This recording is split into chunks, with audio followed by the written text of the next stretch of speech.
Hey everyone, this is a piece titled, quote, Communism is the affirmation of a new community, end quote. Notes on Jacques Camatte. This is by Chamsy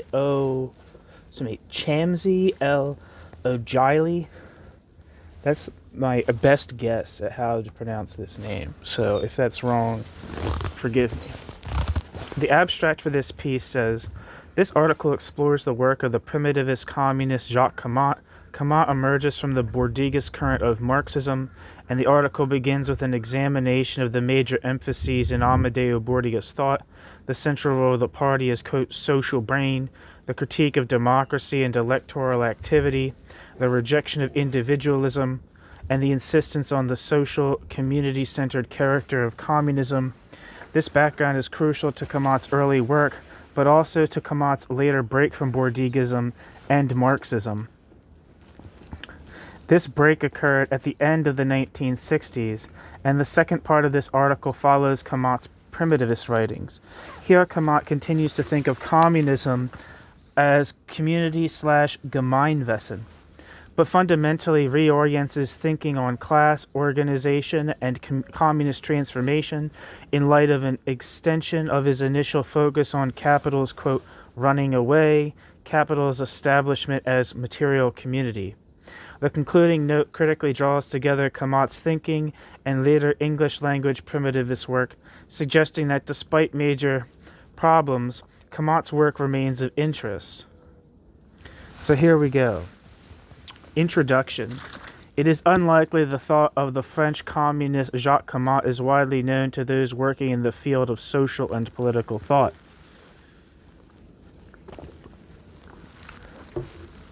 Nevertheless, it contains plenty that is of interest beyond what might be delivered by a distance history of ideas treatment of intellectual novelties or oddities. For a start, Camatte's distinctive later work was built from a platform provided by a fascinating but relatively neglected, even in Italy, wing of Italian communism, the Bourdieuist line. Second, the development of Camatte's thinking in the direction of what has commonly been referred to as primitivism is both unusual because of Camatte's Bourdieuist roots and is one of a number of important resources for English-speaking primitivist intellectuals and collective projects. Furthermore, while this current appears to have peaked and subsequently declined in influence from the middle of the 1990s, it contains plenty to chew on, and its emphases and impulses continue to have at least a subterranean life within the broad field of anarchist thought, which has moreover been reinvigorated since the close of the 1990s in alternative globalization currents. At a higher level of generality still, the apparent return of interest in Marxian socialism and the reappearance of a harder left of contestation in both formal and informal political life, which have followed the onset of the current financial crisis, makes an exploration of this surprising, unique thinker of some relevance, raising, as he does, questions of capitalism and communism that remain meaningful and resonant. In this article, I'll seek to touch on these issues, drawing on the work by Camatte currently available in English. I will begin by providing a background to Camatte's thought by exploring the work of Bourdieu at some length, such as the continuity of themes between Camatte's early work within the International Communist Party and Camatte's later primitivist phase. I will then specifically examine the movement of Camatte's thought from the early Bourdieuist writings to the primitivist trajectory taken after 1968. Here, Camatte reorients his thinking around community organization and the character of contemporary capitalism, breaking from Marxism and presenting an impassioned plea for humanity to end humanity's, quote, wandering, rejecting domestication, technological development, and domination in the name of the re-establishment of, quote, Gemeinwesen, or Gemeinwesen. In a concluding note, I draw Camatte's later work together with more contemporary Anglo-American primitivist currents, considering in broad strokes what might be alive and dead in such work. While much of this formation of thought appears today to be naively romantic, worryingly irrationalist, and inadequately political, there are, I suggest, certain aspects that still have significance. In particular, the questioning of growth and the human consequences of new technological developments. The existentialist note sometimes struck in response to capital's, quote, running away, and the impassioned utopian demand for another way of being and being together. New section. The Bordigist Inheritance. In a review of Cristina Caratti's Storia dei Marxismi. Let me try this again. Storia dei Marxismi in Italia. Peter Thomas, in 2009, notes the significant absence of Amadeo Bordiga. Quote, the mention of Bordiga's name revealingly still has the capacity to prompt a Wittgensteinian silence in some areas of the Italian left, end quote. Peter Thomas. Thus, nearly 60 years prior to Cristina Caratti's story, the editors of the first edition of Gramsci's Letters from Prison had seen it as necessary to erase references to the continuing and warm connection between Gramsci and Bordiga, and very often Bordiga is only mentioned as a dogmatic and one-dimensional vulgar Marxist foil to Gramsci's subtle and rich explorations in the philosophy of praxis. Yet within the history of Marxism, Bordiga is a fascinating figure in Bordiga's own right, whose thought is indispensable in approaching the work of Jacques Camatte. Alright, 1 second, I gotta get to the end notes here.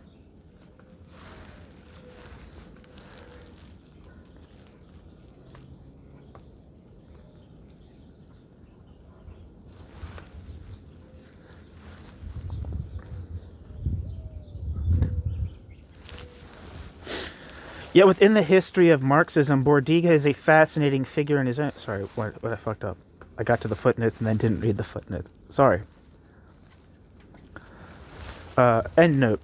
Another more minority figure of acknowledgement of Bordiga... Another more minor variety of acknowledgement of Bordiga and Bordigism is a scandal-mongering one. For instance, Bordiga's fundamentalism has been viewed as illustrative of a supposed meeting between ultra-left and ultra-right in the small ruckus around the text Auschwitz, the Big Alibi, published by a French Bordigist group in 1960. I thought that was... Is that by Bordiga? Let me look that up real quick.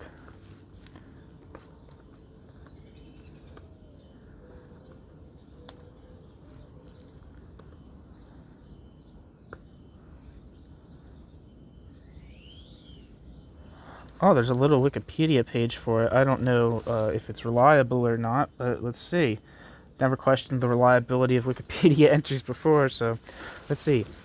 Auschwitz or the Great Alibi is a 1960 article published in Programme Communiste, the French magazine of the International Communist Party, ICP, later re-edited in the form of a brochure. The authorship of this text has been attributed to both Amadeo Bordiga and Martin Axelrad. However, the Programme Communiste was a Bordigist, edited by disciples of Amadeo Bordiga, review, published its text anonymously in order to emphasize its character of a collective work. Auschwitz or the Great Alibi is seen by some scholars as the founding text of left-wing Holocaust denial. Even though the text asserts that the genocide was real, an attempt to recontextualize it by Holocaust denialists in the 1990s has led to its characterization as a denialist text, with anti-Semitic publications making use of the work to support the argument that the Auschwitz concentration camp could not have been created as an extermination camp, because the bourgeoisie cannot act without a profit motive, and therefore this was a labor camp in which members of the middle class exploited and exterminated other members of the middle class, thereby enabling the capitalists to accumulate wealth. Yeah, that's a pretty rather extreme, that's why it's difficult for Marxists to really comprehend in general fascism and Nazism, and particularly anti-Semitism, because, as is mentioned by a lot of people, or is known, is that anti-Semitism and persecution of the Holocaust was an end in itself, and did not have a rational, however inhuman, economic end in mind, with the extermination of a very large portion of European Jewry. They can't accept that there would ever be anything done that is not economically rational.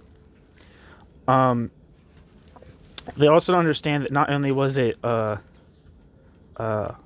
economically not driven by some kind of rationalist purpose, but it was rather done in a suicidal manner. The Holocaust, in a certain sense, was suicidal for the Nazi war effort.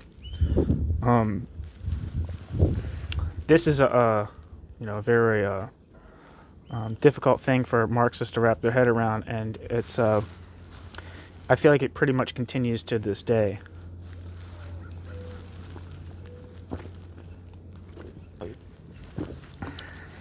And it would be interesting to know how.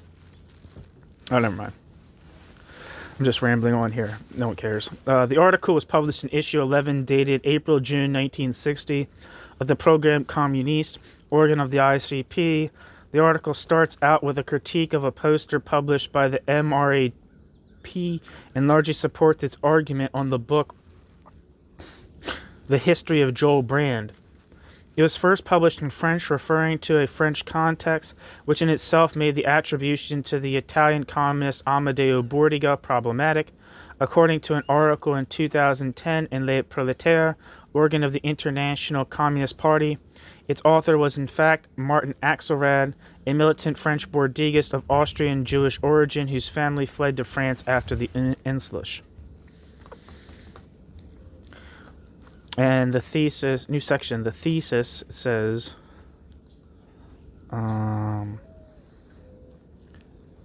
according to the authors of this article, the Nazis did not exterminate the Jews because the Nazis did not exterminate the Jews because the Jews were Jews, but because the Jews were an important group within the petite bourgeoisie, a social class condemned to disappear by the concentration of capital, and anti-Semitism in its modern form developed within that same petite bourgeoisie in an attempt to preserve itself as a class by sacrificing a particular part of itself. Concentrated German capital interest, when confronted with the economic crisis, it is claimed, saw this development as a windfall. Quote, it could liquidate part of its petite bourgeoisie with the consent of the petite bourgeoisie, or even better, have the petite bourgeoisie itself take charge of this liquidation, end quote. Thus, according to the authors, anti-Semitism was determined by socioeconomic conditions, quote, under horrible economic pressure, menaced by a diffuse destruction that made the very existence of its members uncertain. The petite bourgeoisie reacted with sacrificing part of itself, expecting in this way to save its other members. Thus, anti-Semitism did not originate in any, quote, Machiavellian plan or, quote, perverse ideas. Anti-Semitism was a direct result of economic constraint. Hatred of the Jews, far from being the a priori reason for their destruction, was but the expression of a desire to delimit and concentrate the destruction on them. End quote. The article refers to Adolf Eichmann's offer to, quote, sell 1 million Jews, end quote, as related by the American relief worker Joel Brand, to support the claim that the Nazis first tried to get rid of the Jewish population by expelling them, and that no other countries were prepared to receive them, as these other countries were confronted with the same problems concerning their petite bourgeoisie. As the war aggravated the whole situation, the concentrated capital forces of Germany ended up organizing the extermination of Jews. The phrase, quote, Auschwitz or the Great Alibi refers to the more specific claim that after the war, the Holocaust was made use of in order to demobilize the working class as part of a propaganda effort establishing a belief that the, quote, anti-fascist democracies, end quote, were of an entirely different nature from fascism, making the working class forget, by being exposed to the relics of the extermination, that these were in fact the outcome of the same logic of capitalism that they themselves were obeying. In this perspective, the exhortations to fight fascism in the name of democracy are in fact a lure destined to make the proletariat forget that their true enemy is and continues to be the capitalist system. It is in this sense that, quote, Nazi barbarism would be the, quote, great alibi of capitalist democracies. Reception. The theses of Auschwitz or the great alibi have been contested by several leftist organizations, especially those with a main objective of fighting neo-fascism. On the other hand, the activist Pierre Guillaume, an adherent of Socialisme ou Barbarie,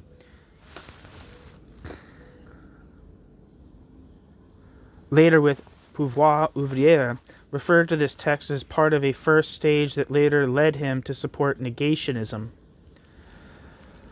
disavowed by the International Communist Party. This has made some say, notably Daniel Lindenberg, Valéry Igounet, and in a more measured way by Pierre Vidal-Naquet, that this brochure was the founding text of left-wing negationism. If you're curious, there's a review of a French book on the ultra-left that makes a bit very, it kind of elaborates on this kind of idea that, of this kind of like alignment between ultra-left and ultra-right in terms of how the Holocaust is discussed. There's been some work on the left-wing negationism that has been popularized by people who are come from like the anti-nationalist movement of Germany. This has made some say, the quote says, quote, the article entitled Auschwitz or the Great Alibi in no way denies the genocide perpetrated by the Nazis, but does, on the contrary, propose a very mechanical thesis. The republication of this article as a booklet by Vieilly Taup in 1979 may be considered the debut of the negationist affair within the milieu of the ultra-left, end quote. This interpretation has been vividly contested by the International Communist Party, whilst denying the singularity of Nazi crimes and the Nazi ideology of the Third Reich, preferring to explain the genocide against the Jews by a socio-economic materialist analysis. Quote, for it is true, we do deny that, quote, the crimes of Nazism remain historically unique, end quote. Just think of the massacring of the Tutsis of Rwanda, remembering the criminal complicity of French imperialism in the perpetration of these mass killings, ... At the roots of those crimes, one finds the capitalist system itself, end quote.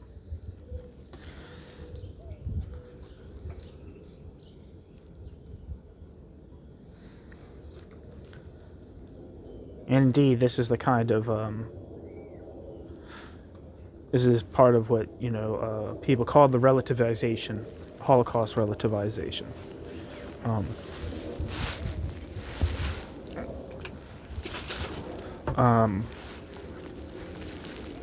There's different forms of it, right? There's different forms of Holocaust relativization. Initially, the big one in the, I forget to say it, in Germany was the Historikerstreit.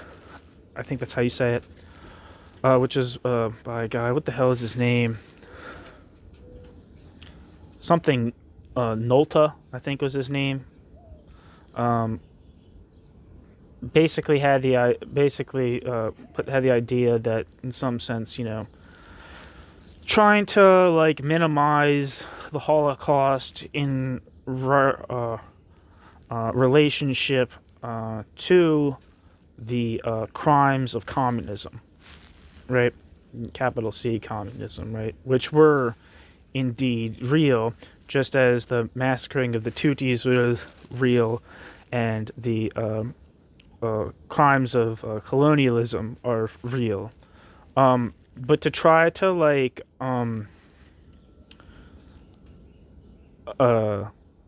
so that's kind of like that the idea is like to kind of like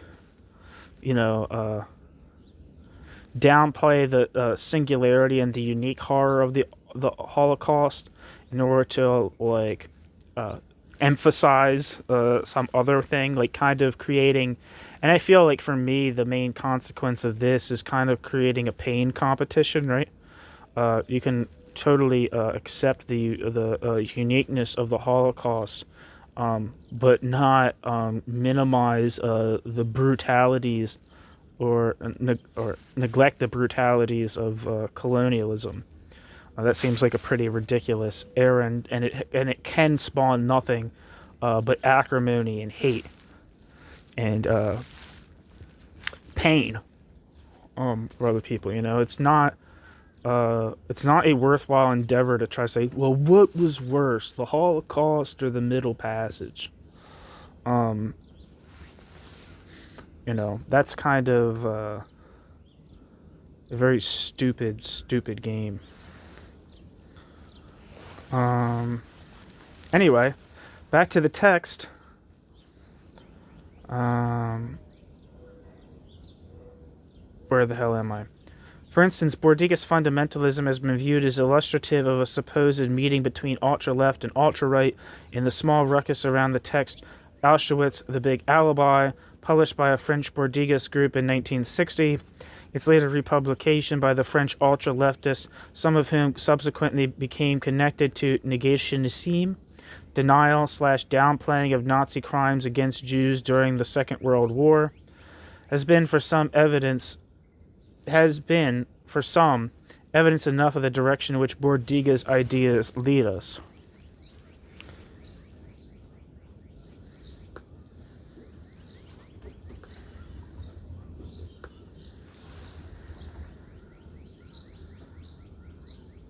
End footnote.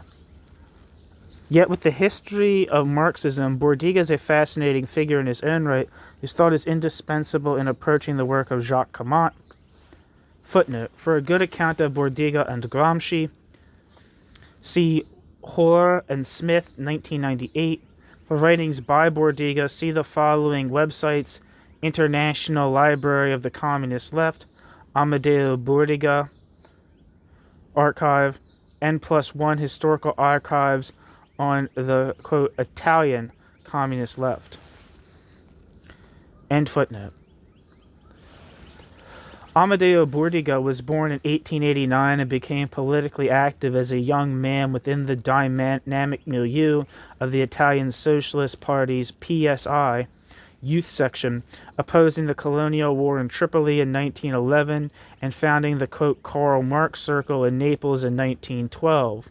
Already at this point, Bourdiga's very clear stance on knowledge, culture, and revolution was evident, a position that was in marked contrast with that of a young Antonio Gramsci,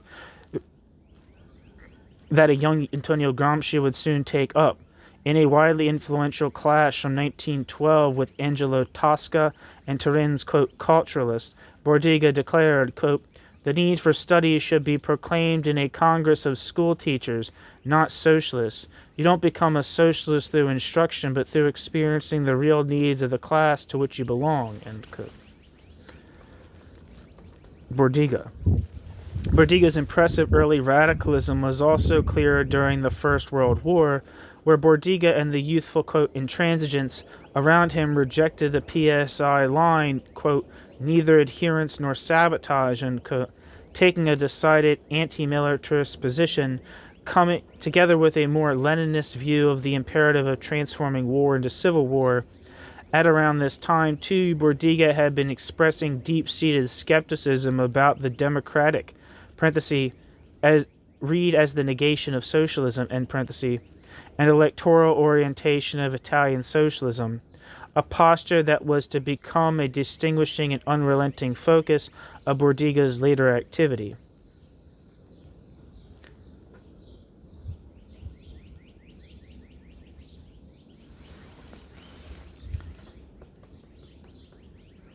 It was in this moment in 1917 at a conference in Florence that Gramsci and Bourdiga encountered each other for the first time.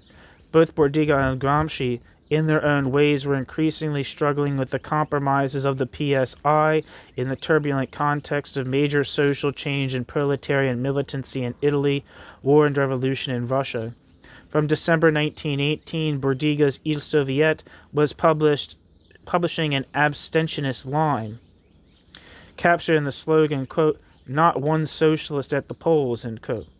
On the other hand, for Gramsci, the immediate point of rethinking and reevaluation was growing Italian suffering towards the end of the war, expressing itself in the engineering city of Turin in growing working-class unrest and ultimately the factory council's experience of 1919 to 1920. The differences between Gramsci and Bordiga here are significant, with Gramsci moving in a more syndicalist and councilist direction under the influence of the events in Turin, seeing these new forms of proletarian organization as the leading edge of revolutionary action, and Bordiga, meanwhile, insisting that control over production was a question to follow from the capture of political power, the immediate task being the formation of a strong and unified party that might conquer state power. Bordiga's position was that at this point in Italy, in contrast to Russia, the political dimension was primary, that the party must take precedence over the councils, that in any case the factory councils were more limited than Soviets, which would certainly be important for the conquest of power, and that to underscore councils/Soviets too heavily was mistakenly to, quote, emphasize a form over a force, end quote, Bordiga. Quote, "Those who can represent the proletariat today, before the proletariat takes power tomorrow, are workers who are conscious of this historical eventuality. In other words, the workers who are members of the Communist Party." The workers who are members of the Communist Party, end quote, Bordiga. When I repeat something, that means it's italics, unless I say otherwise. And, quote, "There are no organs which are revolutionary by virtue of their form. There are only social forces that are revolutionary on account of their orientation," end quote, Bordiga. On the other hand, Gramsci was to find the abstentionists too restrictive in their view of the party, ignoring the urgent need for, quote, "wide contact with the masses," end quote. And Gramsci refused the idea of a party that tended towards, quote, "a collection of dogmatists or little Machiavellis, which makes use of the masses for its own heroic attempts to imitate the French Jacobins," end quote, Gramsci. Nevertheless, after the defeat of the Turin movement and influenced by the failure of the Hungarian Revolution, we see Gramsci drawing closer to Bordiga's positions and a new attention to the question of the party in his work. As Davidson glosses this, after 1920, Gramsci is forced to confront the question, quote, "Why can men not make their own destinies," end quote, rather than the question of how they can. This convergence builds towards a split from the PSI.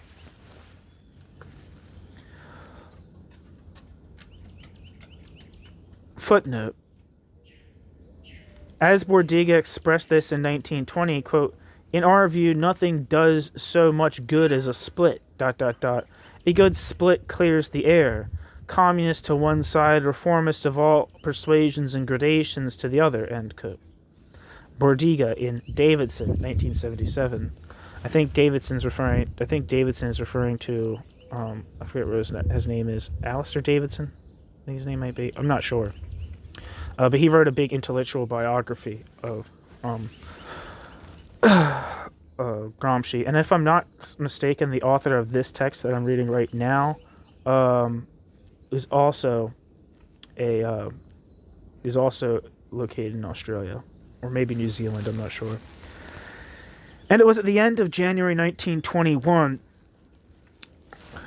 PSI Congress at Livorno, that the communist group left and reconvened, coming to constitute the Italian Communist Party, a party dominated in its initial phase by Bordiga.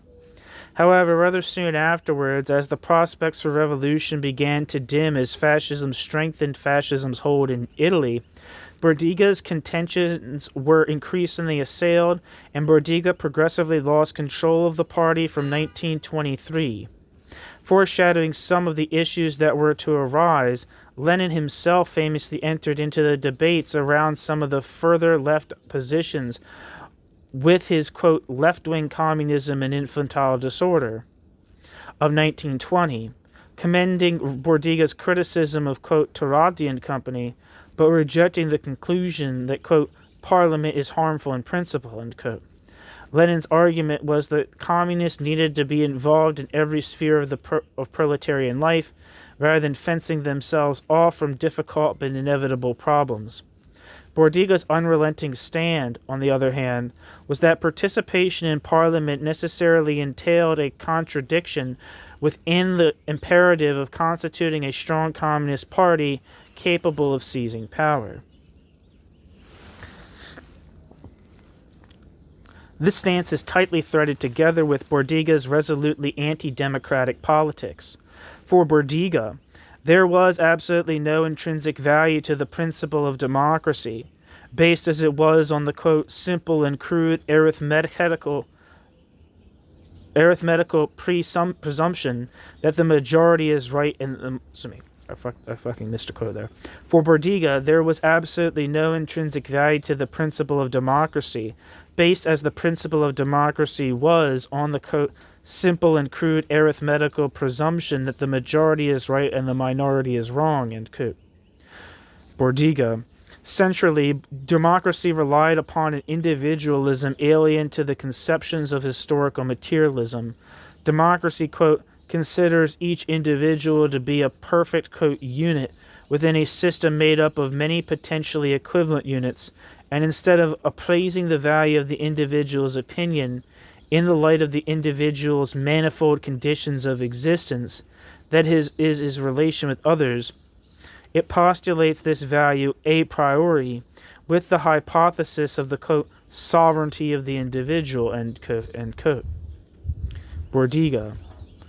In contrast, the properly Marxian position was that, quote, the collectivity is born from relations and groupings in which the status and activity of each individual do not derive from an individual function but from a collective function determined by the multiple influences of the social milieu, end quote.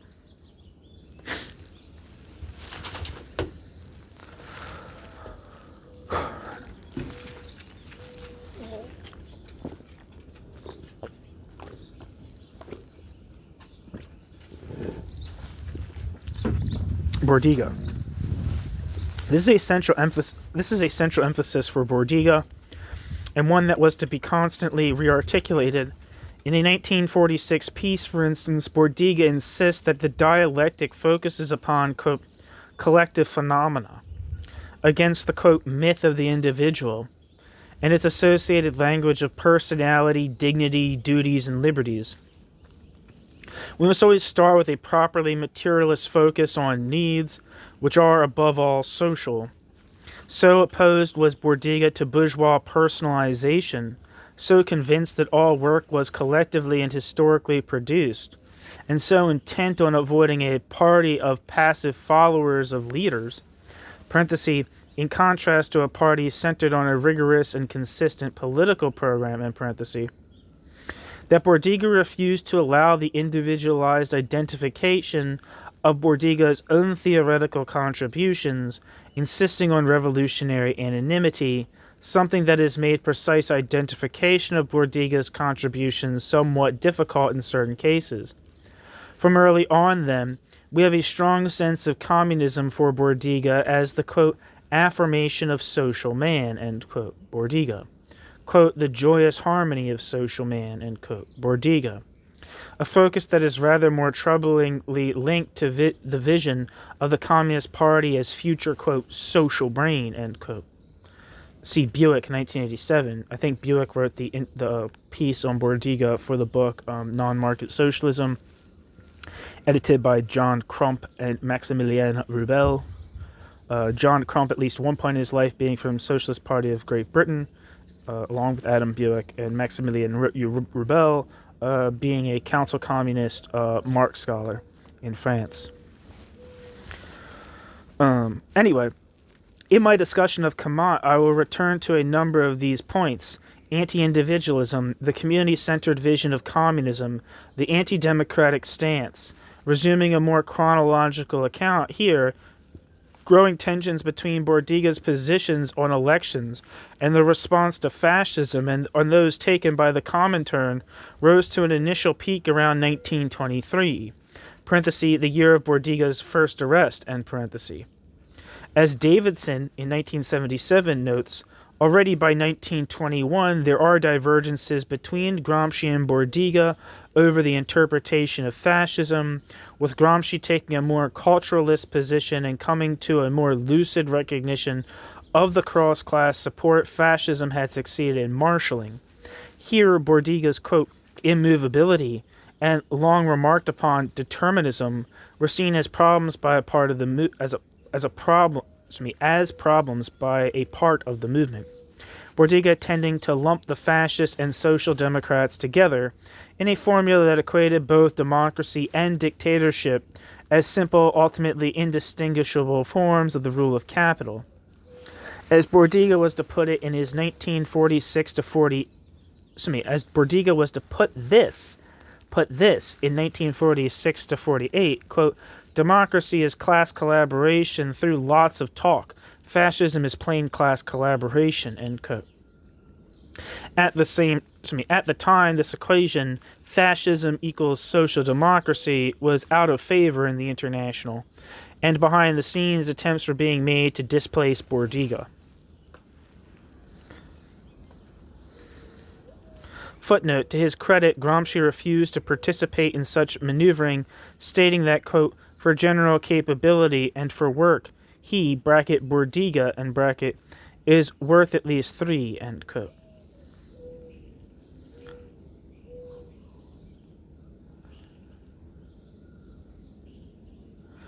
I'm pretty sure, I'm not sure, but I think Gramsci, I don't know about his relationship specifically to Bordiga, but I'm pretty sure that Gramsci was an important facilitator of the Bolshevization of the Italian Communist Party. I'm not sure. I might be talking out of my ass, but we'll see.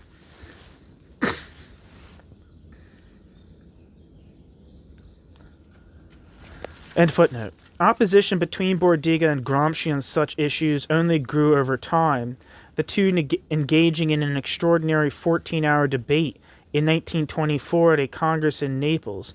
A series of events and encounters in 1926 proved decisive in effecting a scission. At the Parti Communiste, the Italian Communist Party. Sorry, I'm used to reading PCI as International Communist Party, which is the French Trotskyist Party in the late 40s. Sorry, so yeah. At the Communist Party of Italy's Congress of Lyon in January 1926, Gramsci's theses rejected historical determinism and put forward a novel analysis of the Italian situation, of fascism, and of the tasks ahead. Here, very notably, Gramsci, articulating a more dialectical understanding of class and party, argued as follows, quote, Bordiga has said that he is favorable to the winning over of the masses in the period immediately preceding the revolution. But how do we know when we are in this period? It depends precisely on the work which we know how to develop among the masses, whether this period begins or not. Only if we work and achieve some success in the winning over of the masses will we arrive at a pre-revolutionary period, end quote. Gramsci. In response, Bordiga reiterated Bordiga's position on the necessary purity of the party, on liberalism and fascism as but two methods of essentially identical class rule, and criticized Gramsci's, quote, ordinovist, end quote, positions as, quote, derived from philosophical conceptions of a bourgeois and idealist nature, partly inherited from Benedetto Croce, end quote, which led in the direction of reformism. Of particular issue were the questions of the United Front and the process of Bolshevization. On the 23rd of February in the same year, at the sixth enlarged executive meeting of the Communist International, Bordiga strongly voiced some of the same objections. here notably distinguishing Bordiga's self as the last Western communist to confront Stalin in person as the gravedigger of the revolution.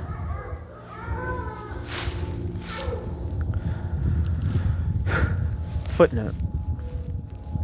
Zinoviev had unsuccessfully attempted to buy Bordiga off by offering him the vice presidency of the International.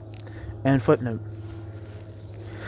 In Bordiga's speech, Bordiga emphasized the specificity of the Russian path to communism and criticized the emerging, quote, regime of terror, stating that, quote, the spectacle of this session of the plenum has filled me with dark forebodings, end quote. Bordiga.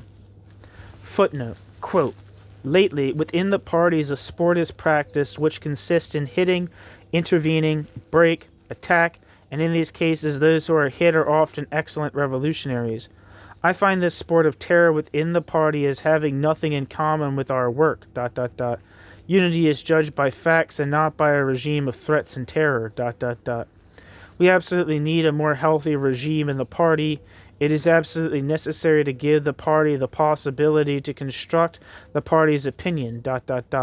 Factions do not represent the illness. Factions are nothing but a symptom of the illness, and if you want to cure the illness, you must first discover and understand it, end quote. Bordiga. End footnote.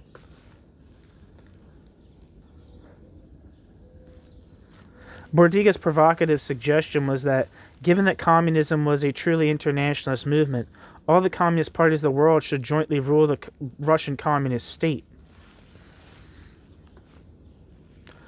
Contacted in that same year by Karl Korsch about the possibility of breaking away and forming a counter-international, Bordiga thought it too early, rejecting Korsch's suggestion that the revolution was bourgeois, but also raising concerns about the future degeneration of Russia in the absence of other revolutions. Footnote. See the exchange of letters between Bordiga and Trotsky in March 1926.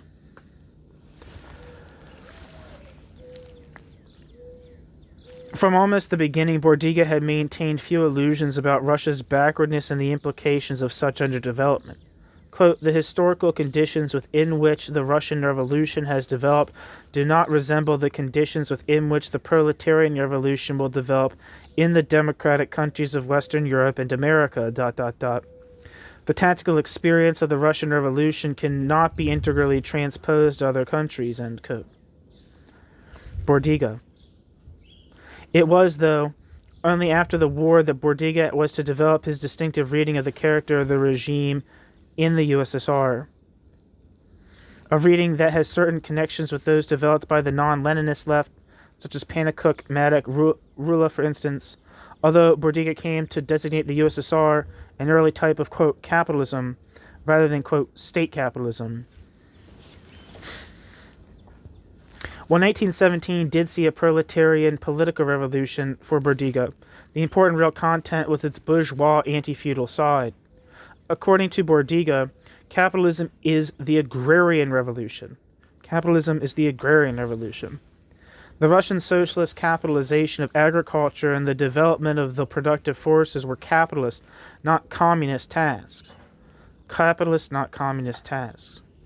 Quote, one does not build communism, end quote. One does not build communism, end quote. One only destroys obstacles to communism's development. The absence of a capitalist class was besides the point. For Bordiga, in 1953, as the Russian economy, quote, is founded upon wage labor and internal and external market exchange, and quote, where there is money, there is neither socialism nor communism, as there isn't, and by a long way, in Russia, end quote. Bordiga, quote, to define communism by, quote, state property, end quote, is a nonsense because the idea of, quote, social property, end quote, is itself one. When society as a whole becomes the master of society's conditions of existence, because society has ceased to be torn by internal antagonisms, it is not at all, quote, social property that comes into being, but the abolition of property as a fact and so as an idea. For how is property to be defined, if not by the exclusion of the other from the use and enjoyment of the object of property? When there is no longer anyone to be excluded, there is no longer any property nor any possible property owners. Quote, society less than any other, end quote. Bordiga.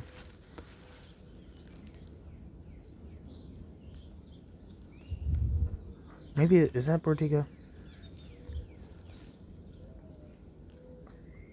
But it says Bordiga quoted in Buick. 1926 was also the year in which Bordiga and Gramsci were arrested. Footnote. The pair end up in prison together for a period on the island of Ustica, and despite everything that had happened, were evidently close to one another, sharing meals, co-organizing classes, playing cards. Bordiga and Gramsci also met a number of times between 1934 and 35, near the end of Gramsci's life.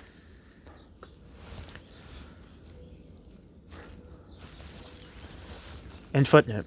Bordiga does remain in prison until 1930, the year he was expelled from the Italian Communist Party for supporting the Trotskyist opposition, after which time Bordiga withdrew from politics until 1943 and was accompanied constantly by 2 police agents. Footnote.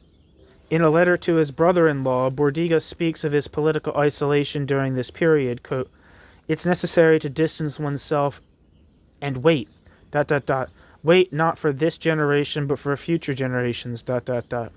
I maintain my faith. I am happy in my isolation, end quote.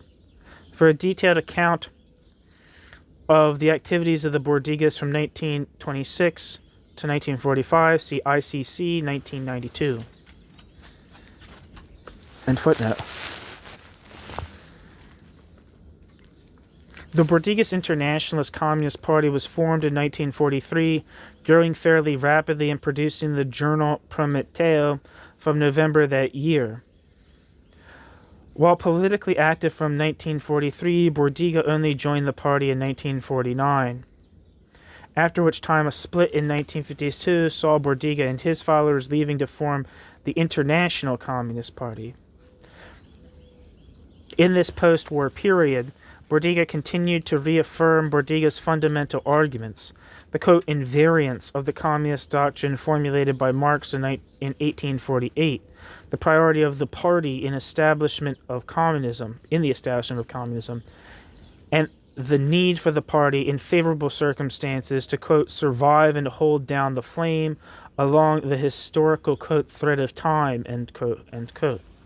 Anti-democracy and anti-individualism, with communism's content given by its community-centered premises, criticism of anti-fascism, and the equation of social democracy and fascism, analysis and critique of the USSR, a radically materialist reading of the link between material conditions and consciousness.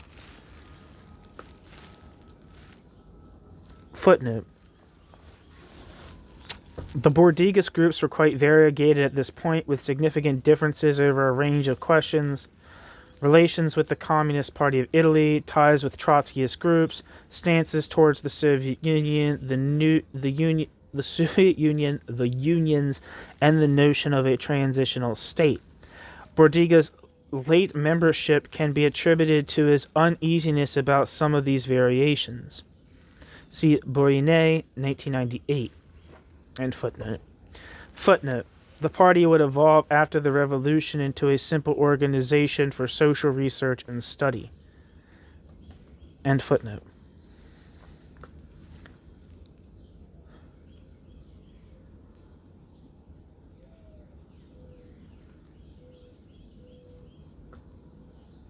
Footnote.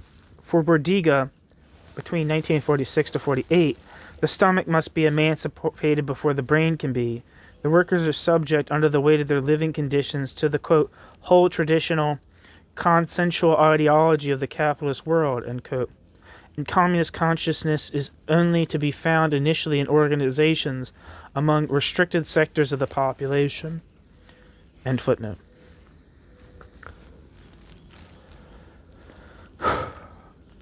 Interestingly, from the 1950s, Bordiga also wrote a number of rather striking early pieces on the connection between capitalism and environmental degradation. Footnote. In these texts, Bordiga makes critical remarks on the obsession with science, technology, and production, considers the disasters and chain reactions, for instance, deforestation, provoked by the, quote, convulsive dynamic of, quote, supercapitalism, laments the consequences of urbanization, quote, agglomerated monsters, end quote, and the impact of machines on human beings, and rejects the general capitalist lack of thought for future generations. End footnote.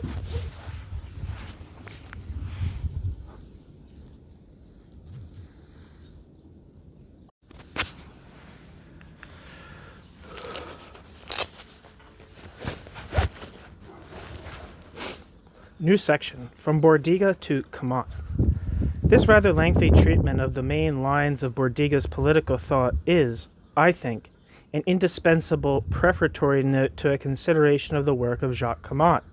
Camatte was born near Marseille in 1935 and first corresponded with Bordiga in 1954, meeting the latter for the first time the following year in Naples. Footnote. Personal communication with Jacques Camatte, July 2013. End footnote. Bordiga's influence, as we will see, is direct in Camatte's early works. Camatte consulting with Bordiga, parenthesis, who lived until 1970, end parenthesis, on a number of those texts. Footnote. See, for instance, Camatte's 1965 letter to Bordiga. End footnote. Furthermore, even when Camatte breaks with the International Communist Party and Marxism, Camatte's distinctive new communist trajectory is written both against and in continuity with these Bordiga's roots, with his emphasis on communal being, the despotism of capital, and the environmental consequences of capitalism, indicative of strong continuing affinities.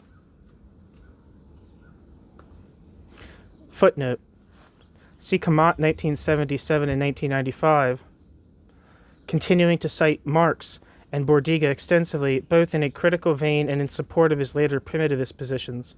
See in particular the four texts by Bordiga, as yet not translated into English, collected by Camatte in his 1972 book Bordiga et la passion du communisme.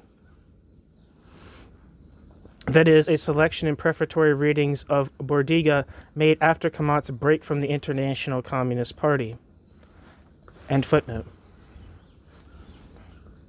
Camatte's work during the majority of the 1960s is then firmly placed within the Bordiga's current. Camatte's Origin and Function of the Party Form, co-written with Roger Dangeville,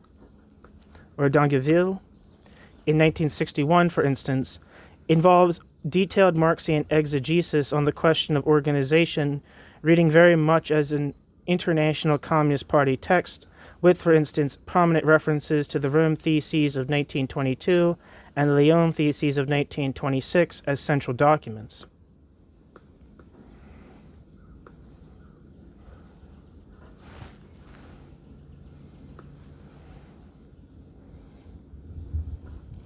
Wikipedia says Roger Dangeville lived from 1925 to 2006 and was a left communist activist most noted for his translation of Karl Marx's Grundrisse and his work with Jacques Camatte. Dangeville was of Alsatian origin, I guess that means from like Alsace-Lorraine, growing up bilingual. Dangeville had working-class parents, Pierre Dangeville and Catherine Ziegler. He studied philosophy in Paris. In 1956, he was recruited to the International Communist Party. In 1956, by Suzanne Voet. He soon started work on his translation of the Grundrisse, with some partial translations being circulated within the International Communist Party. By 1959, For 10 years, he worked closely with Amadeu Bourdiga, but broke with the International Communist Party in 1966. Roger Dongeville's following collaboration with Jacques Camatte, who left the International Communist Party at the same time, was short-lived. While Camatte went on to found Invariance, Dongeville founded Le Fil du Temps, which ran from December 1967 to 1976, when the 13th and final issue appeared.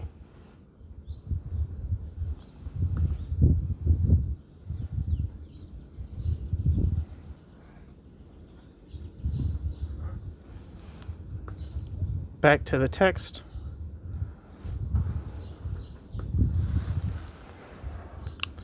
Footnote.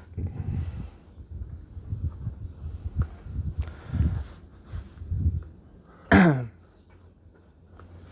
Rome Theses were drawn up by Bourdiga and Umberto Terracini, and contended that, with the disintegration of capitalism, communists needed to prepare for revolutionary struggle, most importantly, by developing a unitary, disciplined party equipped with a tight program involved in all aspects of working-class life, and clearly differentiating itself from all other parties.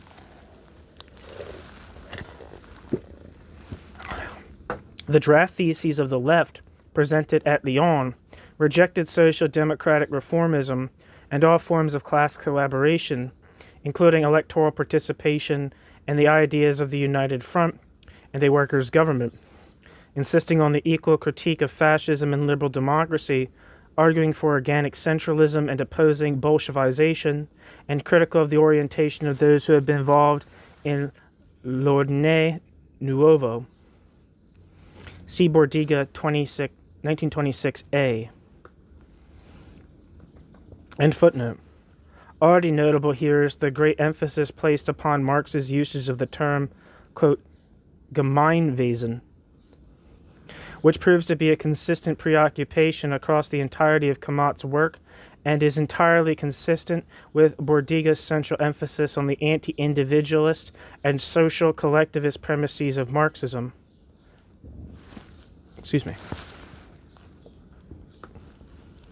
Footnote. In works such as the critique of Hegel's philosophy of right, on the Jewish question, the economic and philosophical manuscripts, on James Mill, and the Grundrisse. End footnote.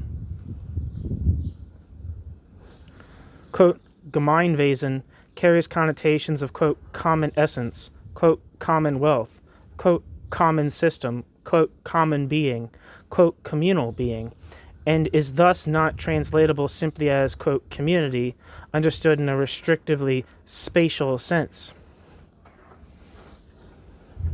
Further, Gemeinwesen's use cannot be read as a straightforwardly communitarian moment in Marx's work, the term indicating a transformation of the human being, an ethical revolution beyond a bourgeois common sense that opposes individual and society/community. As O'Malley explains this, quote, man is essentially social and society is precisely the actualization of man's social nature. The being of society is not to be distinguished from the being of society's members. Nor is the essence of man, in the essence of man's actuality, to be distinguished from the ensemble of social relationships of which he is the focus and subject, and which, taken as a whole, constitute the matrix of his life as an individual. In his individual existence, he embodies society. ... The individual and society are one in essence and being. End quote. O'Malley. I think that's Joseph O'Malley. I think he translated Maximilien Rubel's book, Essays on Marx.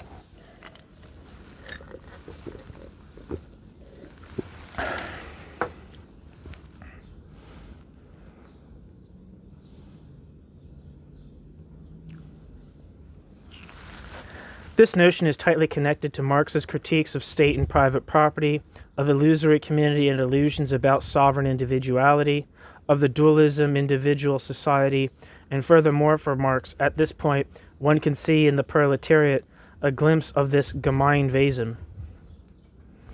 Alongside and connected to this, we find in Camatte's early work the expected emphases of Bourdieu's thinking on organization. Capitalism can only be surpassed if a party of the proletariat is organized. This party is a representative of the proletariat and is, in its invariant program and existence, quote, the prefiguration of communist society, end quote. Camatte, quote, an organ of foresight, end quote. The party rejecting democracy in favor of, quote, organic centralism, end quote, is to seize power, setting itself up as a ruling class, as the social brain, the social state. The communist revolution must ultimately be international. The communist revolution knows neither nations nor individuals. The revolution will be anonymous. Footnote. This notion has its origins in the Lyon theses presented by the left, emphasizing the organic and unified development of the Communist Party, and opposed, therefore, to Bolshevization, as well as to what the Bourdieuists consider the misleading and potentially damaging emphasis on democratic centralism.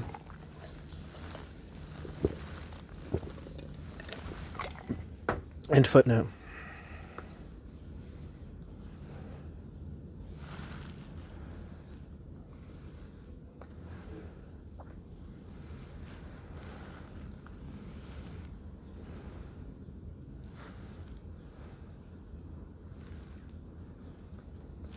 Similarly, the, quote, democratic mystification, end quote, begun in 1962, parenthesis, also with the support of Bourdieu, end parenthesis, and published in Camatte's journal Invariance in 1969, is largely a work of Bourdieuist orthodoxy.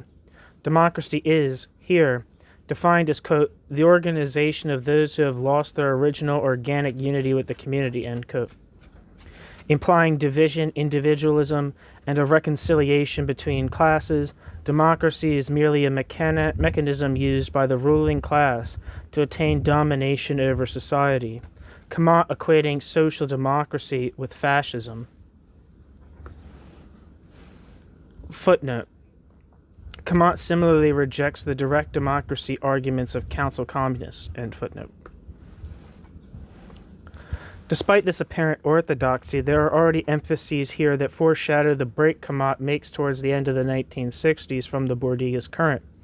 In particular, the exegetical reference to Marx's Grundrisse, parenthesis, which includes references to the fall of ancient Gemeinwesen and money establishing itself as, quote, real community, end quote, and mention of, quote, formal domination, end quote, are indications of potential shifts in emphasis that became more apparent in Camatte's major work, Capital and Community.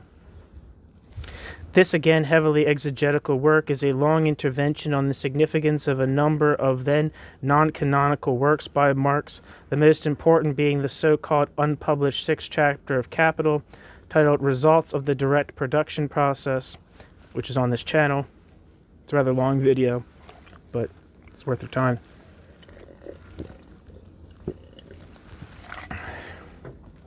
In this text, Marx analyzes the capitalist production process, and importantly for Camatte, distinguishes between the formal subsumption of labor under capital, linked to absolute surplus value, and real subsumption, linked to relative surplus value. In the moment of real subsumption, says Marx, the mystification in the capital relation, quote, is now much more developed, end quote, the social character of labor appearing as something entirely autonomous, quote, as a mode of capital's existence, as a mode of capital's existence, end quote. Here the products of labor, quote, stand on their hind legs vis-a-vis the worker and confront the worker as, quote, capital, but also the social forms of labor appear as forms of the development of capital. The social forms of labor appear as forms of the development of capital, and therefore the productive powers of social labor, thus developed, appear as productive powers of capital, end quote. What we have here, in essence, is a critique of the growing penetration of capital into human existence, a reformulation of the notion of ideology away from those found in the German ideology, and reflections on alienation in human essence underscoring the loss of communal being.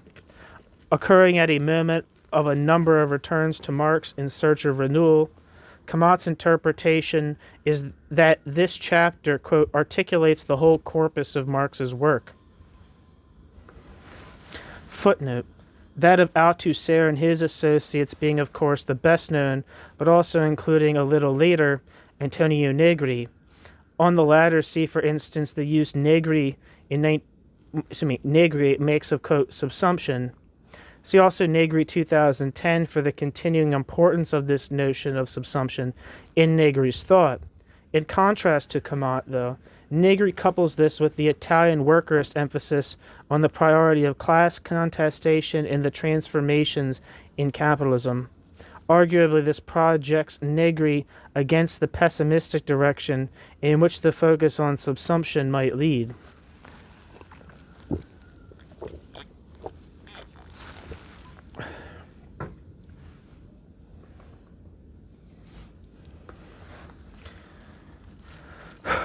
More closely, Camatte suggests that the draft brings together the four different ways in which Marx had confronted the critique of political economy. 1. In terms of alienation in the economic and philosophical manuscripts. 2. In beginning with the commodity and capital. 3. In Marx's consideration of the autonomy of value in the original version of the contribution to the critique of political economy.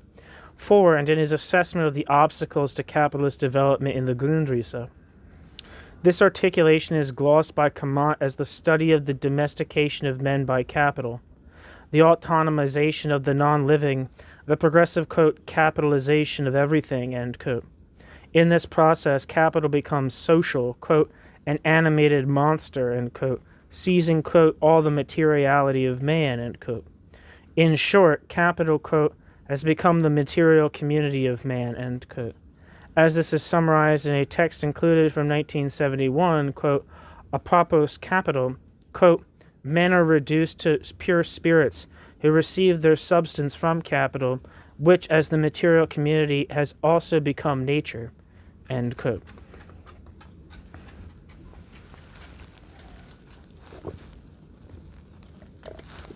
Camatte. Sometimes repetitive, dense, and difficult, The Value of Capital and Community, the book, is partly in its collection of a number of texts written over such a long stretch.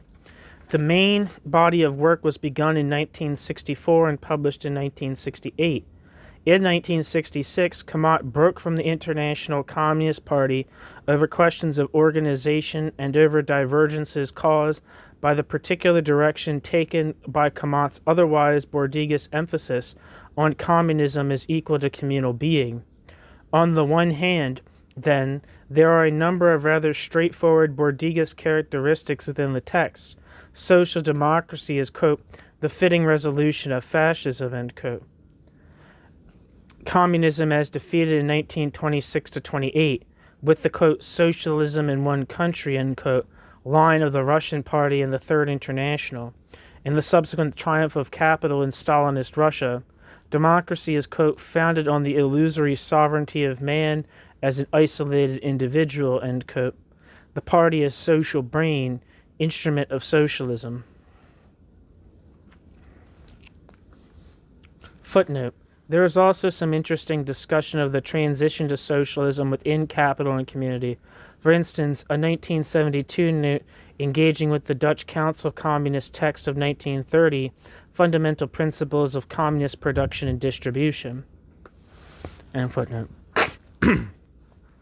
On the other hand, within the main text and in appended texts written after 1968, we find some fundamental departures. For example, in terms of the issue of communist organization and class analysis, parenthesis, most notably an apparent widening and deproletarianization of communism's agent, end parenthesis, or in terms of the questions of community, history, and emancipation, parenthesis, quote, all human history is that of the loss of its community, end quote, end parenthesis. I want to turn now to this post-1968 break. One of the texts additional to the main body of Capital and Community is On Organization, a letter of 1969 which Camatte, notes, quote, led to the dissolution of the group that had begun to form on the basis of the positions set forth in the journal Invariants, end quote. Footnote, details on Camatte are scant even in French, but it seems clear that the events of 1968 in France were important in his break from Marxism. End footnote. Here we see a major shift from a left communism of the party to one more in line with the spontaneist and anti-substitutionist stances found among councilists and some anarchists, which gained greater prominence around 1968. Camatte's contention is that just as the state is a, quote, gang that mediates between particular capitals and between total and particular capitals, so too all parties, including the International Communist Party, have evolved into gangs. In fact, all forms of working-class political organization have disappeared and have been replaced by various, quote, rackets, competing with each other for theoretical and organizational prestige. I wonder how this relates to the concept of rackets in... I've said this before in actually in other pieces that were like about Bourdieu and Camatte, but how this concept of rackets relates to that of rackets in the Frankfurt School sense as laid out by... what the hell is his name? God, why can't I think of his name? Is it Franz Neumann? Neumann from Frankfurt School.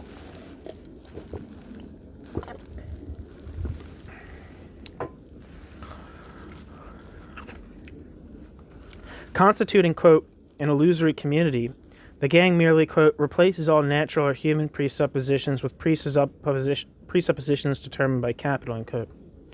This process is linked by Camatte to capital's achievement of real domination, rejecting all political representation as a, quote, screen and a, quote, obstacle to a fusion of forces, end quote, and insisting that emancipation must be self-emancipation based on material premises, parenthesis, consciousness follows action,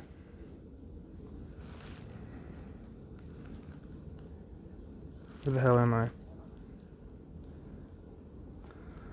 Rejecting all political representation as a, quote, screen and a, quote, obstacle to a fusion of forces, and insistent that emancipation must be self-emancipation based on materialist premises, parenthesis, consciousness follows action, in parenthesis. Camatte looks to Marx's Reflections on the Communist League, insisting that at this moment one can only recognize the party in the historic as opposed to the formal sense. Quote, the revolutionary must not identify himself with a group but recognize himself in a theory that does not depend on a group or on a review because it is the expression of an existing class struggle, ... The desire for theoretical development must realize itself in an autonomous and personal fashion, and not by way of a group that sets itself up as a kind of diaphragm between the individual and the theory, end quote. Camatte rejects that this is any sort of retreat to a, quote, Sternian individualism, end quote. And the piece is still replete with references to Marx and attached to the notion of the proletarian movement. However, very soon we see some further important shifts that entail a decisive move away from Marxism. These shifts are clear in two pieces from 1973 titled The Wandering of Humanity and Against Domestication, and one from the following year, quote, This World We Must Leave, end quote. Pivotal to these pieces again is the notion that capital has now achieved real domination over society and established itself as the material community. Perhaps the perhaps logical endpoint of this assessment, though, comes more clearly into view here. For Camatte, that is, in our period of the, quote, despotism of capital, end quote, we see, quote, the integration of human beings in the process of capital, and the integration of capital in the minds of human beings, end quote. Camatte. Or, to reformulate, the autonomization of capital and the, quote, domestication of the human being. As noted in these texts, we see some major departures from orthodox Marxian presuppositions. Footnote. Even though, as noted, Camatte continues to draw extensively from Marx.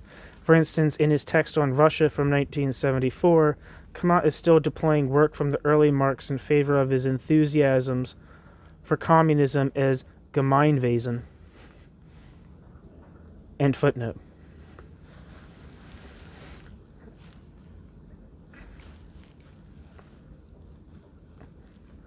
Camatte charges that, quote, in running away, end quote, capitalism has now overcome the law of value, has been able to absorb crises, and in a Debordian formulation, Camatte contends that capital is today representation. Footnote. Clearly in his break from Marxism here and in other emphases, for example, proletarian failure and integration, the new workings of ideology and wider consideration of cultural questions, skepticism about progress, Camatte is drawing close to ideas found within Western Marxism and the New Left, say Horkheimer and Adorno or Marcuse.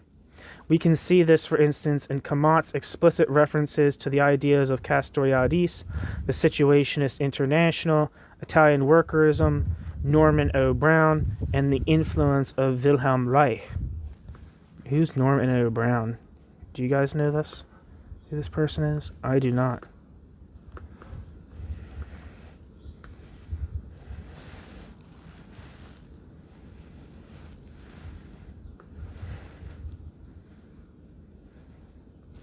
Wikipedia says Norman Oliver Brown lived from 1913 to 2002. Norman Oliver Brown was an American scholar and social philosopher. Beginning as a classical scholar, Norman O. Brown's later work branched into wide-ranging, erudite, and intellectually sophisticated considerations of history, literature, psychoanalysis, culture, and other topics. Norman O. Brown advocated some novel theses and in his time achieved some general notability. It says his school was Marxism and psychoanalysis. And his two main ideas were symbolic consciousness and polymorphous perversity.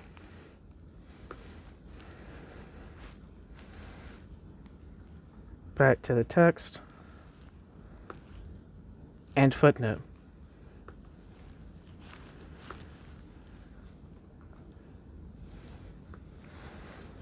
Here again, the theses of contemporary capitalism's, quote, decadence. Camatte argues that the productive forces have not at all stopped growing and that, in truth, it is human beings who are decaying. Centrally, capital has finally negated classes through the, quote, universalization of wage labor, end quote, creating a, quote, collection of slaves of capital, end quote. It is then, quote, humanity that is exploited, end quote.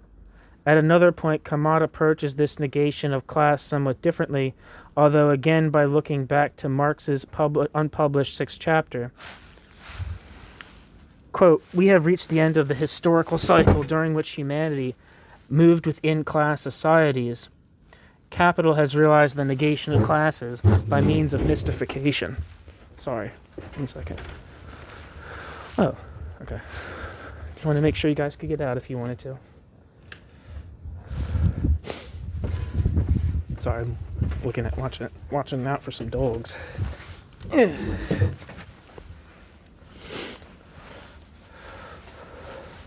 In fact, Camatte now suggests the inherently reformist character of the working class. Doesn't Lenin's discredited statement that the proletariat left to itself can only attain trade union consciousness describe the truth about the class bound to capital, end quote? Camatte.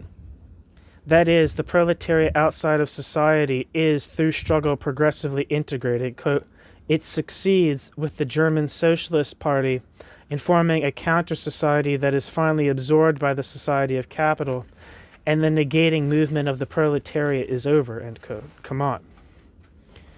Here, any appeal to parties, councils, or other forms of working-class organization is leading the way to communism or jettisoned as mere, quote, coagulations of despotic consciousness, end quote. The, quote, revolutionary reformism, end quote, of the period 1913 to 1945 is also indicative of a decisive dimension of Marxism's failure. Its implication in, even glorification of, mid-19th century onward, quote, wandering of humanity, end quote, That is the notion of, quote, growth of productive forces as the condition sine qua non for liberation, end quote. Given this, quote, it becomes increasingly imbecilic to proclaim oneself a Marxist, end quote. Camatte.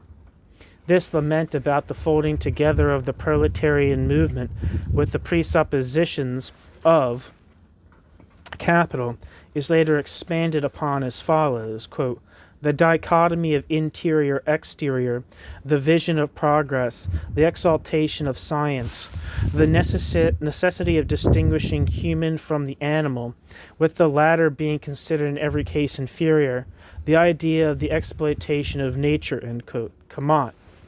Parenthesis. As a parenthetical note, I would raise the issue here of Camatte's dating of this domestication and despotism of capital. For start, the periodization of the despotism of capital appears to be connected by Camatte to the emergence of the new middle classes and what might be called the period of organized capitalism, social democracy, communism, fascism. Footnote. In Camatte's 1970 work on community and communism in Russia, Camatte dates the real domination of capital to around 1945, with the impact of two world wars, fascism, the New Deal, and Peronism. End footnote. However, Camatte traces the tendency to the autonomization of capital much further back, in a cycle beginning with the Greek polis and ending with the fall of the Roman Empire. Even further than this, though, Camatte evidently locates critical negative facets of the present much further back, pinpointing the advent of animal husbandry, with the Neolithic Revolution as the historic founding point of science, bracket the treatment of other as object, end bracket, patriarchy and capital, end parenthesis. Footnote. Camatte suggests that we return animals to a state of nature, and Camatte also argues for more natural behavior on a number of fronts, abandoning meat eating, even a fruitarian diet, natural childbirth, greater amounts of touching between people as, quote, psychogenetically important, end quote. End footnote.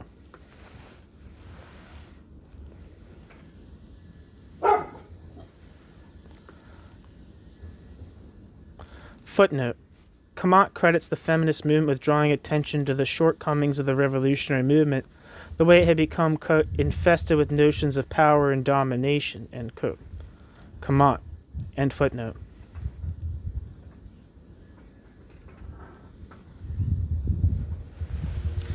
What then replaces the Marxian vision of and politics towards an emancipated life? Once again, the broad answer for Camatte is to be found in the notion of Gemeinwesen. Quote, our revolution as a project to reestablish community was necessary from the moment when ancient communities were destroyed, end quote. Camatte. This means a break from present domestication, and is not at all, insists Camatte, in contradiction to reaffirming individuality. Footnote. Here, Camatte insists on the need to break with the Bourdieu's revolutionary anonymity, which apparently now coincides too much with the suppression of genuine individuality under the domination of capital. End footnote. This reestablishment of community necessitates a break with both humanism and scientism, as well as the transformation of technique, Camatte arguing that technology is not neutral but determined by the mode of production. Again, this is just as a side note for myself, this is something that's very much consistent. Is it consonant? What's the word? I don't know. I'm flubbing the word. But it's very much consistent with the results of the immediate production process, which is all about subsumption. And it's about the way and subsumption and its corresponding concept of relative surplus value is all about the way that capital transforms the production process to its own imperatives, right? So the movement from, say, manufacture directed by human skills being transformed under capital into a de-skilled, machine-driven labor process, with human beings as more or less the overseers of that production process. Think, for example, of like an assembly line, right? With the division of labor within a particular firm being infinitely divided, without any kind of like all-rounded control, even of the production process, the most immediate aspects of the production process by the direct producer, right? So the idea of I think a central insight of that piece is of the missing sixth chapter of Capital, or whatever it's called, is that Capital fundamentally recreates the world in its own image. That sounds like a little bit of a religious metaphysical metaphor, but there's actually like a historical and material basis for that analogy. Anyway, footnote. See Jacques Camatte, 1965. And also, it entails, too, crucially, a new relationship to nature, from domination over nature to reconciliation with and regeneration of nature, quote, the naturalization of man and the humanization of nature, end quote. This further implies the, quote, destruction of urbanization, end quote, in favor of multiple communities, the transformation, parenthesis, diminishment, end parenthesis, of the transportation system, a changed division of labor, and the, quote, suppression of monoculture, end quote, the end to the, quote, mad growth of population, and a, quote, new active and unfixed life, end quote, which will cure the, quote, somatic and psychological illnesses of present-day human beings, end quote. Camatte. Anticipating objections, Camatte maintains that his position does not lead to fatalism, and yet I think it is clear that Camatte's own question, quote, how can destroyed human beings rebel, end quote, remains tricky for Camatte. Here Camatte is clearly looking to some of the content of the new revolutionary cycle that opens with 1968. Obviously, though, those modern leftist currents reinvigorating that period are not what Camatte has in mind, and instead Camatte mentions youth, who are not yet fully domesticated, as well as elements of the third world that, quote, have not yet fully succumbed to the despotism of capital, end quote. Footnote, which again appears very close to Marcuse, 1965, end footnote. In terms of further materialist groundings for his revolutionary hopes, we have perhaps the pressures of environmental destruction, quote, overpopulation, pollution, and the exhaustion of natural resources, end quote, along with, quote, the monetary crisis, end quote. However, the major underlying footing for communism appears to be an existential hope and appeal to a notion of human essence and refusal. Communism here is viewed as a, quote, necessity that extends to all people, end quote. And we have, above all, a moral appeal, a call for desire, for a, quote, fracture through which a new feeling, etc., all surge, end quote. Camatte. Quote, we must abandon this world dominated by we must abandon this world dominated by capital, which has become a spectacle of beings and things, end quote. This appeal is for Camatte, grounded in an invariant. Quote, what is invariant is the desire to rediscover the lost community, which will not be realized by the recreation of the past, but as an act of creation, end quote. Camatte.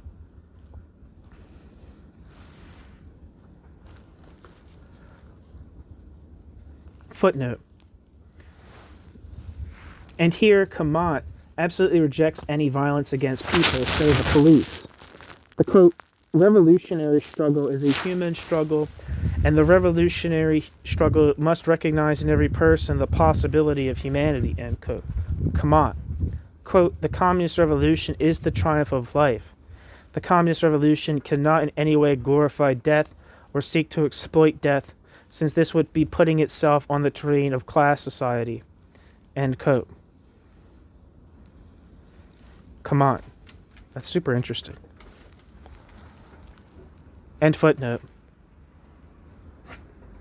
What's up, dog?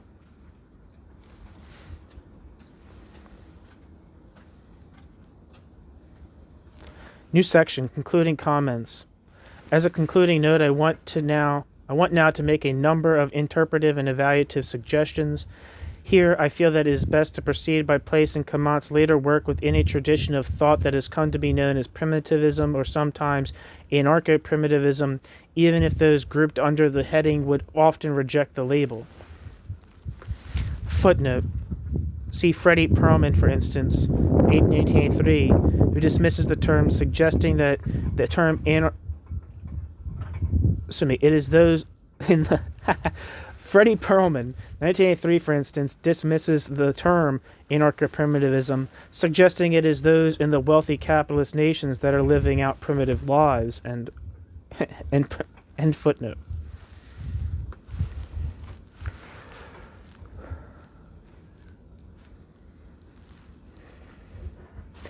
Primitivism becomes a fairly widely known and frequently controversial subtradition within what might be called the left communist field of discussion and debate from around the mid-1980s to the mid-1990s, after which time it is progressively overtaken and eclipsed by the anarchist-leaning alternative globalization current, wherein some of its themes continue to be visible. The English-speaking wing of this current includes figures such as Freddie Perlman, John Zerzan, John Moore, and David Watson, and the leading papers, journals associated with primitivist positions include Fifth Estate, Green Anarchy, Species Trader, Anarchy, A Journal of Desired Arms, a Journal of Desire Armed, and Green Anarchist. There's a couple of footnotes here to read. Footnote, see Perlman 1983 and Lorraine Perlman 1989. See, for instance, Zerzan 1994 and Zerzan 2005. And footnote. Footnote, see Watson 1981 to 85. Matthew's home. Go see Matthew.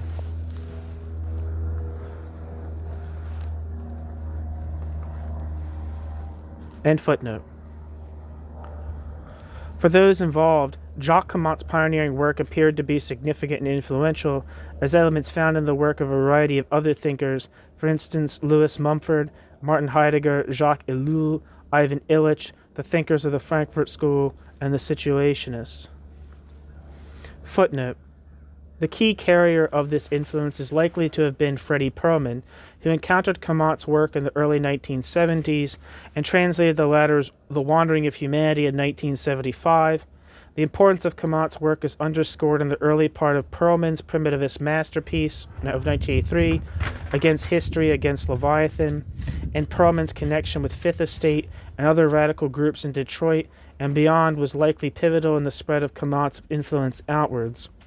We see Camatte mentioned early on by a number of key primitivist thinkers, for instance, by Peter Werber in 1970 in an exchange of letters with John and Paula Zerzan, and Fifth Estate in 1978 by George Bradford, parenthesis, David Watson, end parenthesis, in an essay of 1981, and more recently, Camatte's work is featured in journals such as Green Anarchy and has been cited by Bob Black as an important influence in primitivist/green anarchist thinking about organization. See also the discussion by Millet, 2004, of Fifth Estate.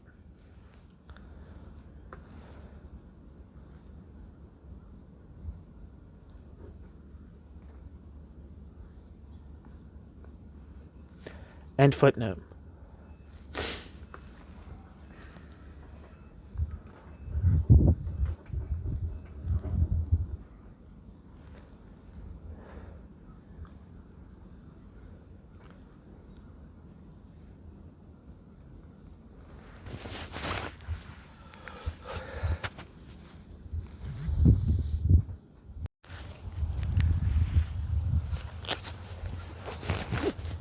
There are a wealth of different emphases to be found across what might plausibly be described as primitivism, and this makes it difficult to summarize tightly and without provoking objections. but it is worth making some generalizations in terms of key idea clusters/themes. Primitivists tend to erect a multi-stranded critique of hierarchical, domination-ridden civilization, private property, class and caste divisions, the state patriarchy. We have, in a sense, fallen from the grace of hunter-gatherer existence, which is often looked back on in admiring accounts drawn from anthropological work.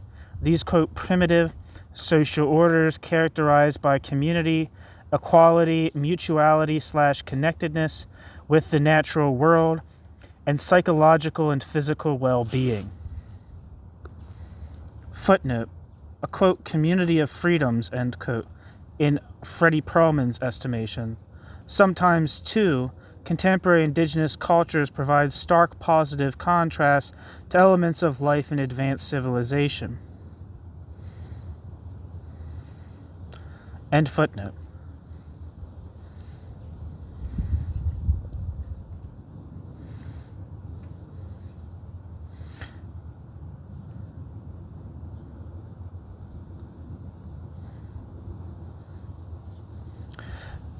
This fall is often dated to the time of the agricultural revolution, the foundational moment for private property, patriarchy, and the state. Central in this fall is a transmorphed epistemological and practical orientation to the now other natural world, separation, instrumentalism, abstraction. Tied up with this are questions of science and the development of technique, which are seen as far from neutral and as tending to become autonomous and enchaining of human beings. In turn, this technique problem is linked to the fragmenting division of labor and to a generalized disempowerment as human beings come to be more and more infantilized and dependent. The advent of private property, patriarchy, and the state are also linked to militarism, conquest, and genocide, and, less drastically, but also destructively, homogenization/mass cultural conformity. The ill effects of this civilization, mega machine or Leviathan, apparently worsen as modernity moves forward, leaving damaged, controlled, spiritless, and aggressive human material in its wake, generating mass murder and ecological devastation, multiplying unfreedoms, deadening conformity, and dominations. Footnote. For the above account, I am freely drawing from the following: Davidson 2009, Gordon 2008, Millett 2004, Moore, no date, Perelman 1983, Smith 2010, Watson 1981-85/1997, Williams 2007, and Zerzan 1995. End footnote. The alternative to current civilization is the construction of, quote, future primitive social configurations, reconnection with the natural world, decentralization, self-sufficiency, autarky, a simpler, less technologically mediated form of life, a spiritual intellectual reenchantment in line with the natural world. A tiger's leap away from the, quote, interlocking armored juggernaut, end quote, capital, technology, state. See Bradford, 1989. The affinities between this primitivism and the post-1968 development of Camatte's thought should be here clear. Undoubtedly, for the reader newly encountering these ideas, a number of problems common to Camatte and primitivists more widely will also be quick to hand, and indeed, right from the start, critics leapt upon the deficiencies of primitivist thinking, the quickest response being the question, quote, we are to return to the caves then, end quote. It is interesting to note in passing that some of the retorts here echoed certain much earlier clashes between Marxism and anarchism. Footnote, made not only by Marxists but also anarchists such as Bookchin and Booth, and by other left communists. End footnote. Footnote, One finds these emphases and impulses in some late 19th century and early 20th century anarchist strands: anti-progressivism, the critique of science, the desire for simplicity, the gestures to nature and the past, strands that were lambasted by anarchism's Marxist critics, who often unfairly generalized these emphases to the entirety of anarchism. Gustav Landauer is, for instance, a thinker in whose work we can find some elements congruent with contemporary primitivism. End footnote. What are the main lines of this critical response? One major objection is the apolitical character of primitivism, which offers a one-sided portrait of humanity's long and deep fall into decadence, but provides only moral convictions and nostalgia as a means of addressing the predicament. In Camatte and a number of English-speaking primitivists, we get a picture of a world of total domination, of humanity at large imprisoned by the powerful machine of capital, which is the only remaining agent in the story, a version of the, quote, capitalocentrism found among some Marxist thinkers, where only a miraculous leap backwards or catastrophe provide any hope towards remaking of the world. Perhaps, some critics have suggested, primitives simply leave us with faith in the individualized, rebellious, purely ethical gestures of l'homme révolté, given that there is no clear subject here materially propelled to become agent of a transformatory movement. I'm assuming this thing means revolt of man, but I'm not sure. Let's see if we can get the translator to work. The rebellious man is what it translates as. This, I would suggest, seems a not illogical conclusion when faced with Camatte's contention that capital has now run away, even conquering the very last intimate bastion of the imagination.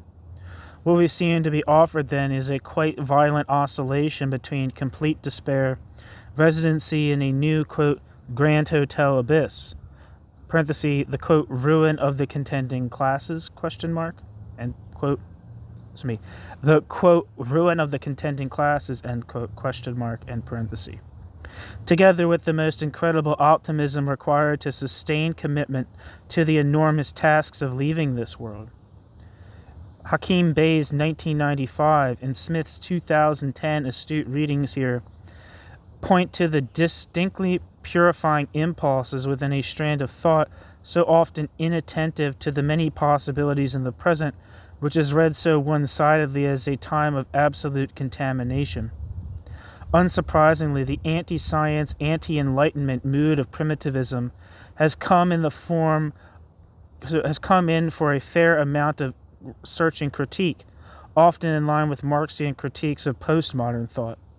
Thus, from the latter part of the 1980s, Marie Bookchin was involved in heated polemics with deep ecological and, quote, lifestyle anarchism, charging primitivism with a wrong-headed blame of technology per se, an apolitical withdrawal inwards, and a retreat to anti-rationalist, personalist, mystical, and even fascistic, misanthropic positions.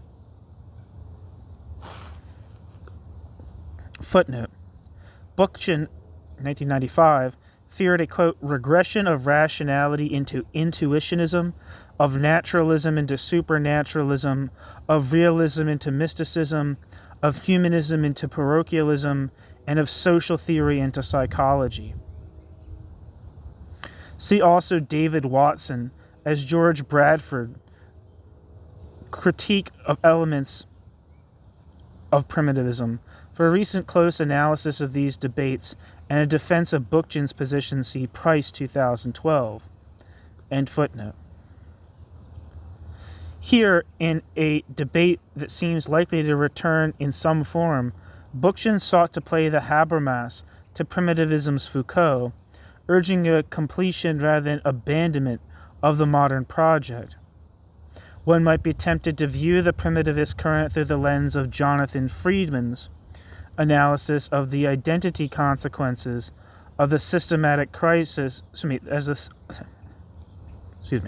One might be tempted to view the primitivist current through the lens of Jonathan Friedman's analysis in 1995 of the identity consequences of the systematic crisis of the world system after the 1970s, with multipolarity and global turbulence generating a range of new dominating identity impulses, including traditionalist rootings, ethnos, nation, doctrine, place, and primitivism, quote, revolt against rational civilization, championing of the natural, the libido, creative energy. Perhaps this is more tempting still in the light of the shedding of more conventional left communist commitments by some of these authors after the dispersal of hopes that followed the political and countercultural surges of the 1960s and 1970s. Footnote: for somewhat congruent themes and emphases, see Maffesoli, 1996. And footnote, for instance, Perlman had been associated with Glaberman's Facing Reality and Dunayevskaya's News and Letters, and Zerzan was involved in union and ultra-left politics in the 1960s and 1970s. I think there's a book, I think Zerzan might have been responsible for publishing Grandizo Muniz's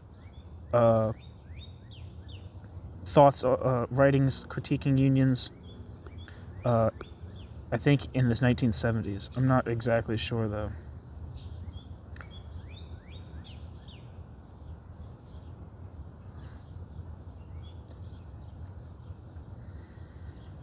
End footnote. Here, Camatte's starting point, Bourdigism, begins to look as if it may have traveled better with time, in view of the current revival of interest in Marx, the apparent return of history, and the resonant critique of democracy, mounted, say, by Alain Badiou. Yeah, that's not really a great person to want to be lumped in with. And yet, despite the melancholic, undialectical tics one finds within primitivism, combined with an underdeveloped secret optimism, there might be some elements worth salvaging or at least meditating upon within this, quote, maximalist critique of current technological civilization. I think we could safely say that there remains a strong popular current of ambivalence about technological development, not only with respect to the uncertain and risky ecological consequences of such development, but also with regard to the suspicion that it might be bound up with waning solidarity, disconnection, infantilization, weakening authenticity, and the like. In particular, the existentialist and communal being centered notes around in particular, the existentialist and communal being-centered notes sounded by primitivism are, I think, due something of a comeback. Yeah, just 1 minute.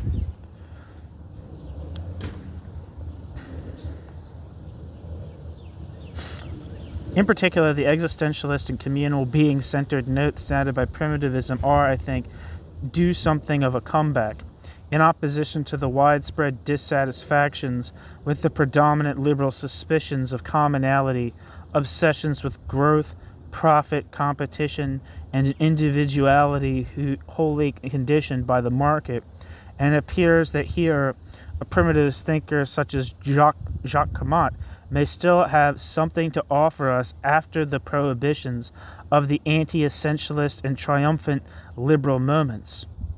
Before consigning this singular left wing of contestation, before consigning this singular wing of left contestation to the dustbin of history, we should perhaps pause and remember that, after all, we can't be sure which of the seeds of time might grow. When was this written? I'm curious. That's the end of the piece. I'm curious when this was published. This was published in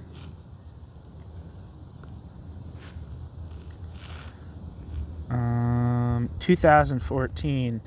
I guess this is like the pre-Trump era, because affinity for commonality, not just amongst the left, but of the far right, and the rise of fascist and nationalist tendencies across the globe.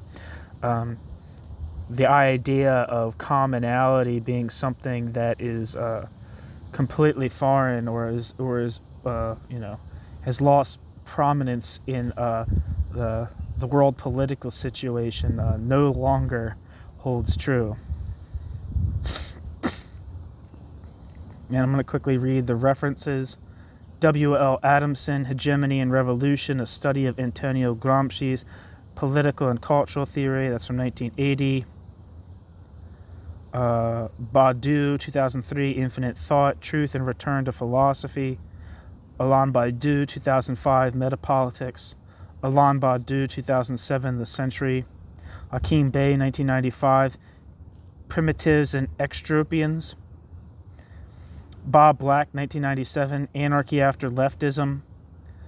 Marie Bookchin, 1995, Social Anarchism or Lifestyle Anarchism, an Unbridgeable Chasm. S. Booth, Primitivism, an Illusion with No Future. Bordiga, The Democratic Principle, 1922. Bordiga, 1926, Draft Theses for the Third Congress of the Communist Party of Italy, presented by the left. Bordiga, 1926, The Communist Left in the Third International. Bordiga, 1926, Letter to Korsch. Bordiga, 1926, Correspondence between Bordiga and Trotsky. Bordiga, 1946, The Fundamentals for a Marxist Orientation. Bordiga, Force, Violence, and Dictatorship in the Class Struggle. Bordiga, 1950, Why Dialectical Materialism. Bordiga, 1951, The Filling and Bursting of Bourgeois Civilization. Bordiga, 1951, Murder of the Dead. Bordiga, 1952, The Human Species in the Earth's Crust. Bordiga, 1953, The Soul of the Horsepower. Bordiga, 1963, The Legend of Piave. Bordiga, 1965, Considerations on the Party's Organic Activity when the General Situation is Historically Unfavorable. Bordiga, 1977, Bordiga's Polemic in Gramsci, a selection from political writings. Philippe Bournet, An Important Book on Bordiga Unknown, published online at leftdis.netherlands. That's Philippe Bournet's website. Bournet, 1998, The Bordiga's Current, 1912 to 1952. G. Bradford, 1989, How Deep is Deep Ecology. G.G. Brinkert, 1983, Marx's Ethics of Freedom. Adam Buick, 1987, Bordigism, an essay published in Buick and Crump's edited volume, Non-Market Socialism in the 19th and 20th Centuries. Jacques Camatte, The Origin and Function of the Party Form, 1961. Jacques Camatte, 1965, Lettre de Camatte à Amadeo Bordiga, du 18th of June, 1965. Camatte, 1969, The Democratic Mystification. Camatte, 1964 to 72, Capital and Community, The Results of the Immediate Process of Production and the Economic Works of Marx. Camatte, edited volume, 1982, Bordiga et la Passion du Communisme. Camatte, 1974, Community and Communism in Russia. Jacques Camatte, May, June, 1968, The Exposure. Jacques Camatte, 1995, The World We Must Leave and Other Essays. J.M. Camatte, 1967, Antonio Gramsci and the Origins of Italian Communism. E. Craver, 1996, The Third Generation, The Young Socialists in Italy, 1907 to 1915. That's an article. A. Davidson, 1977, Antonio Gramsci, Towards an Intellectual Biography. S. Davidson, 2009, Eco-Anarchism, A Critical Defense. Jacques Ellul, 1965, The Technological Society. Neil C. Fernandez, 1997, Capitalism and Class Struggle in the USSR, A Marxist Theory. G. Fiore, Antonio Gramsci, Life of a Revolutionary. J. Friedman, 1995, Cultural Identity and Global Process. Lauren Goldner, Communism is the Material Human Community. Amadeo Bordiga, Today.